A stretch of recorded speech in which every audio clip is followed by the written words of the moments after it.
ಇನ್ನು ಹಾವೇರಿ ಲೋಕಸಭಾ ಕ್ಷೇತ್ರದ ಬಿಜೆಪಿ ಅಭ್ಯರ್ಥಿಯಾಗಿರ್ತಕ್ಕಂಥ ಮಾಜಿ ಮುಖ್ಯಮಂತ್ರಿ ಬಸವರಾಜ ಬೊಮ್ಮಾಯಿ ಅವರು ಕೂಡ ಭರ್ಜರಿ ಪ್ರಚಾರವನ್ನು ಮಾಡ್ತಾ ಇದ್ದಾರೆ.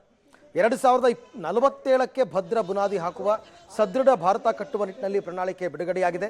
ಶಾಶ್ವತವಾಗಿ ಬಡತನ ನಿರ್ಮೂಲನೆ, ಸಾಮಾಜಿಕ ನ್ಯಾಯ, ಕೃಷಿಗೆ ಬೆಂಬಲ ಎಲ್ಲ ಒಳಗೊಂಡಿರತಕ್ಕಂಥ ಪರಿಪೂರ್ಣ ಪ್ರಣಾಳಿಕೆ ನಮ್ಮದು ಅಂತ ಹೇಳಿದ್ದಾರೆ.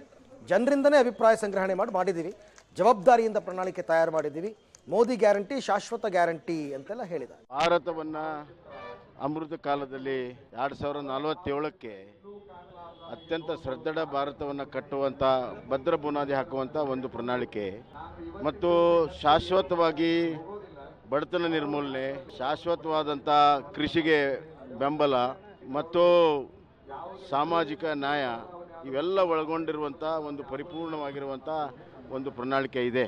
ಅದರ ವಿವರಗಳು ಈಗ ಬರ್ತಾ ಇದೆ. ಬಂದ ತಕ್ಷಣ ಅವ್ರ ಬಗ್ಗೆ ನಾವೆಲ್ಲ ಮತ್ತೊಮ್ಮೆ ನಾವು ಖಂಡಿತವಾಗೂ ಚರ್ಚೆ ಮಾಡ್ತೀವಿ.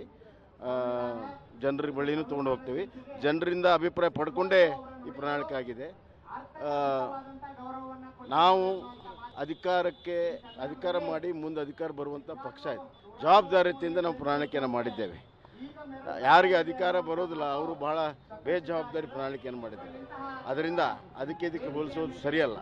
ನಾವು ಬರುವಂಥ ದಿನಗಳಲ್ಲಿ ಏನು ಮಾಡೋಕ್ಕೆ ಸಾಧ್ಯ ಇದೆ ಅದನ್ನು ನಾವು ಹೇಳಿದ್ದೇವೆ, ಅದು ಮಾಡ್ತೇವೆ. ಮೋದಿ ಗ್ಯಾರಂಟಿ ಶಾಶ್ವತ ಗ್ಯಾರಂಟಿ, ಮೋದಿ ಗ್ಯಾರಂಟಿ ದೇಶ ಕಟ್ಟುವಂಥ ಗ್ಯಾರಂಟಿ, ಮೋದಿ ಗ್ಯಾರಂಟಿ ಬದುಕು ಕಟ್ಟುವಂಥ ಗ್ಯಾರಂಟಿ, ಮೋದಿ ಗ್ಯಾರಂಟಿ ಪರ್ಮನೆಂಟಾಗಿ ಸಾಮಾಜಿಕ ನ್ಯಾಯವನ್ನು ಕೊಡುವಂಥ ಗ್ಯಾರಂಟಿ.